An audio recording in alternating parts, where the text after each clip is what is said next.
Alors, pour créer la conférence immersive, pour aller au-delà de la conférence et vraiment créer une expérience, évidemment, la collaboration avec le client commence des mois à l'avance. Aujourd'hui, c'est la veille de la conférence, on s'apprête à faire la répétition générale. C'est là qu'on va voir si tout ce qu'on a préparé fonctionne.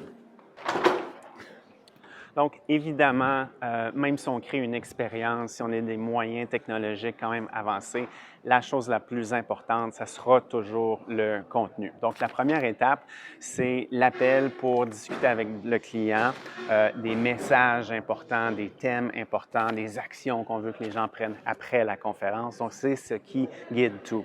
Deuxième étape pour la construction de l'expérience, c'est la rencontre avec l'équipe technique. Et c'est à ce moment-là qu'on va parler de tout ça. Quelles sont les capacités en termes de projection d'image, en termes d'éclairage, en termes de son? Comment on va faire pour créer des ambiances? Lorsqu'on crée une expérience, lorsqu'on est en conférence immersive, on ne parle plus vraiment de diapositives, mais bien de scènes et d'ambiance qu'on recrée à chaque fois. Et ensuite de ça, troisième étape, c'est la création du matériel audiovisuel, des images, de l'éclairage, etc. On va intégrer les logos de l'événement, même intégrer les couleurs, les bons codes de couleurs du client à la présentation pour créer une cohérence à travers tout ce qu'on fait.